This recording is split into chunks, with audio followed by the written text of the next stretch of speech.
kita buka kegiatan belajar kita dengan membaca basmalah.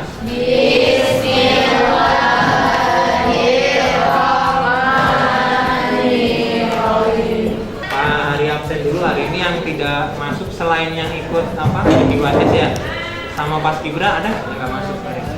Jadi hari ini hadir semua ya. Oke. Untuk materi berikutnya yaitu kita mempelajari tentang interaksi muatan listrik yang menghasilkan gaya listrik statik ya, yaitu nanti gayanya bisa tolak ataupun menarik.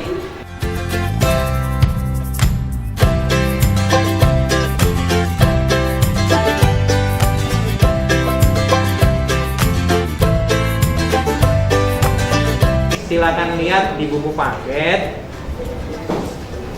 mengenai hukum Coulomb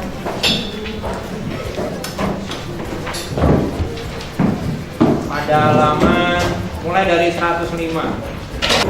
Sebelumnya ada yang tahu apa itu bunyi hukum Coulomb? 105. Nah, di fisika itu banyak sekali yang namanya hukum ya, atau teori. Maksudnya hukum ini atau teori ini yang menjelaskan tentang materi fisika itu pembahasannya mengenai apa ya, atau yang membatasi pembahasan di materi fisika itu. Misalnya kalau hukum di tekanan itu ada hukum Archimedes, ada hukum Boyle ya. Terus kalau di listrik statik ada hukum Coulomb. Nanti di gaya ada yang namanya hukum Newton ya.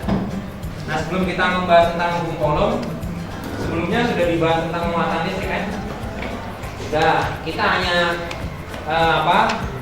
mendapatkan dua jenis muatan, yaitu positif dan negatif. Nah, kalau yang induksi dan menggosok itu caranya ya. Oke. Nah, dari kedua muatan itu kita bisa lihat interaksinya. Kemarin kan sudah dicoba pakai alat kan? Sudah.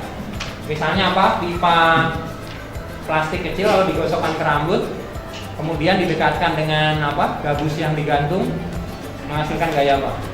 Nah, gaya tarik ya. Terus kalau dia pipanya digosok dengan kain yang tertentu tapi kan, nah kalau digosok dengan kain yang berlainan jenisnya, hasilnya apa? Menolak ya. Nah, berarti gaya yang dihasilkan pun cuma ada dua, kalau tidak gaya tarik, gaya tolak. Gitu. Sampai sini paham? Nah, kita harus tahu bahwa muatan sejenis akan tolak menolak. Sedangkan muatan tak sejenis akan tarik menarik. Nah, besarnya gaya tarik menarik atau tolak menolak antar muatan telah diteliti oleh peneliti Prancis, yaitu Bapak Coulomb.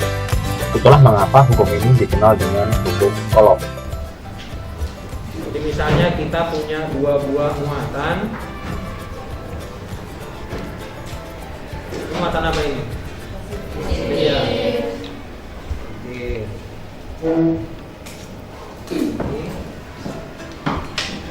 Ini negatif.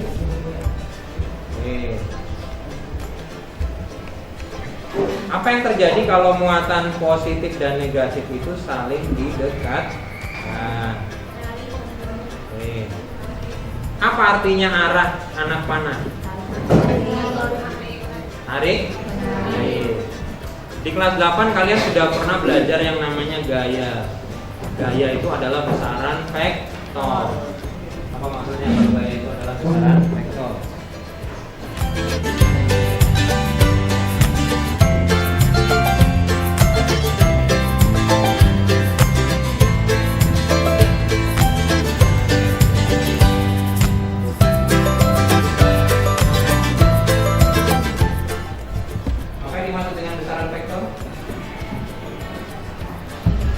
Besaran yang mempunyai nilai dan makanya ditunjukkan pakai anak.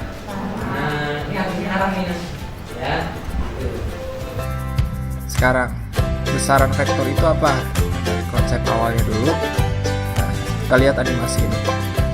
Misalkan si Ucok naik mobil ke kiri 10 meter. Berarti ya si Ucok sama mobilnya berpindah 10 meter ke kiri. ya.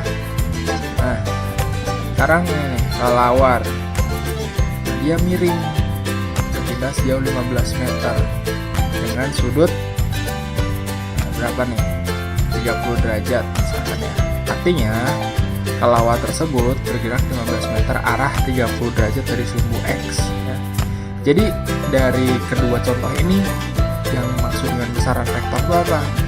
Nah, besaran vektor itu adalah besaran yang mempunyai nilai dan arah. Nah, kalau misalkan dari contoh yang pertama ini nilainya tuh 10 meter, arahnya ke kiri. Kalau misalkan dari kelelawar ini nilainya 15 meter, arahnya tuh 30 derajat dari sumbu X ya. Nah, itu besaran vektor, jadi punya nilai dan arah. Kalau muatannya beda, terjadi gaya tarik menarik. Nah, sekarang coba kita jauhkan. Apa pengaruhnya terhadap anak panah yang lihat? Nah, sekarang perhatikan ada perbedaan nggak kalau saya dekatkan dan saya jauhkan? Apa bedanya? Apa kira-kira bedanya? Coba lihat anak panahnya. Gerakan pelan-pelan, nah hilang lama-lama ya. Oke, kalau didekatkan lagi anak panahnya besar nggak? Nah, jadi karena gaya itu besaran vektor, nilai dan arahnya itu juga bisa mewakili besar kecilnya. Ya, jadi kalau panahnya besar seperti ini berarti arah besar gayanya juga besar. Tapi kalau dia kecil, anak panahnya berarti gayanya juga kecil. Nah, dari sini apa yang mempengaruhi besar atau kecilnya gaya? Apa? Yang bisa mempengaruhi besar kecilnya gaya apa? Lama-lama hilang. Oke, yang pertama adalah jarak. Sekarang coba kita lihat kalau kita ganti muatan.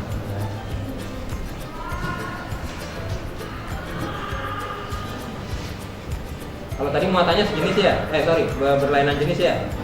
Sekarang bagaimana kalau yang sejenis?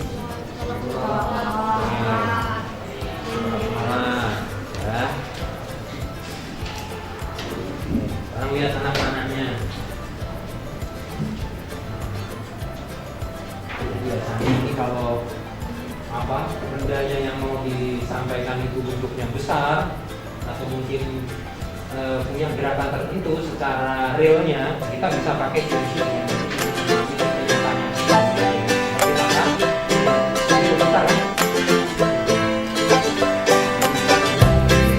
Sekarang kita lihat ini gaya saling tolak, ya, itu bisa terjadinya karena ada dua muatan yang sejenis. Nah, sekarang kita coba juga lihat bagaimana kalau jaraknya kita jauhkan. Ada pengaruhnya enggak?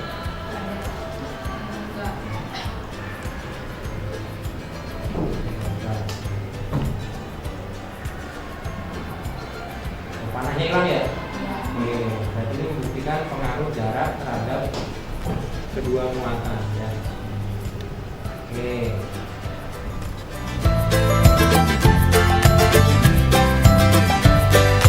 Kalau dia muatannya sejenis, arah gaya kolom saling menjauhi. Ya. Tapi kalau tarik menarik apa? Nah, kalau tarik menarik apa informasinya?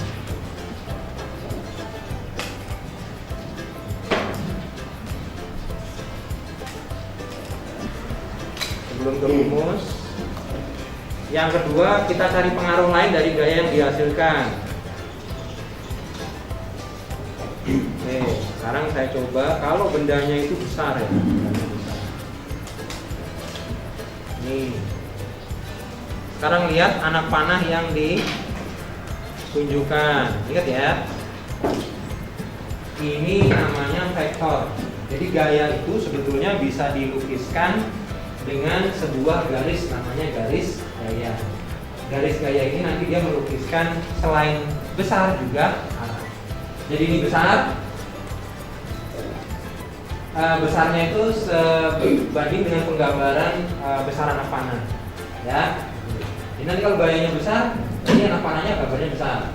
Nah, sekarang yang kita mau uji adalah kalau tadi kan jarak, sekarang adalah besarnya muatan. Bandingkan dengan anak panah yang tadi, beda nggak? Ya, lihat nih. Ini dengan gambar yang sebelumnya. Kebetulan yang sebelumnya tadi muatannya kecil. Ini muatannya kecil. Ya. Maka garis gayanya kecil. Paham bedanya? Sekarang yang 67. Ini pedal 67. Nah, ini gayanya besar. Karena apa? Muatannya besar. Gitu. Berarti pengaruh gaya yang dihasilkan yang kedua apa? Dari faktor apa? Besar muatan. Nah. Oke, lihat di halaman 106 itu ada ujung kolom. Ya. Nah, di situ ada yang namanya rumus. Sekarang kamu perhatikan susunannya, ya. Jaraknya besar, gayanya kecil. Ya. Nah, kayak begini ini kan muatan besar nih. Garis gayanya besar. Itu. Ya. Nah, nanti kalau kita jauhkan, anak panahnya kecil. Ini juga sebetulnya bisa mewakili penjelasan yang tadi. Ya. Nah, ini kalau saya geser, nanti garis gayanya jadi kecil. Ya. Ya. Nah, lama-lama itu harusnya hilang gayanya. Nah, ini muatan besar. Ini gambaran dari muatan.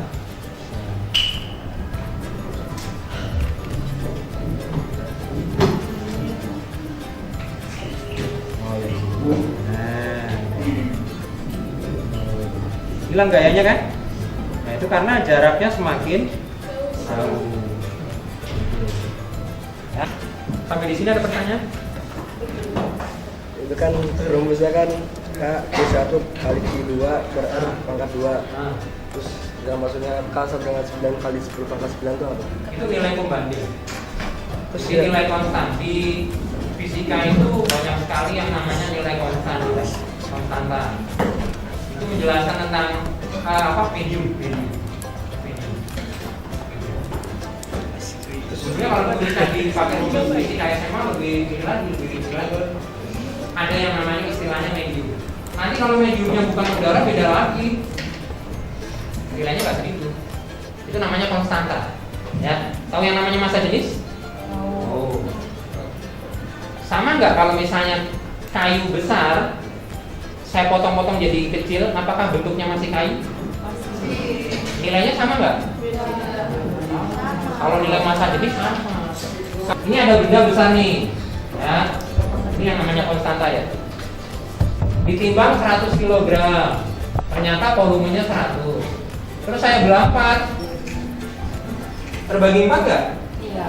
Nah, berarti kalau terbagi 4 25. Ini juga 25. Sama nggak hasilnya? Sama. Inilah yang namanya nilai tetap atau konstan.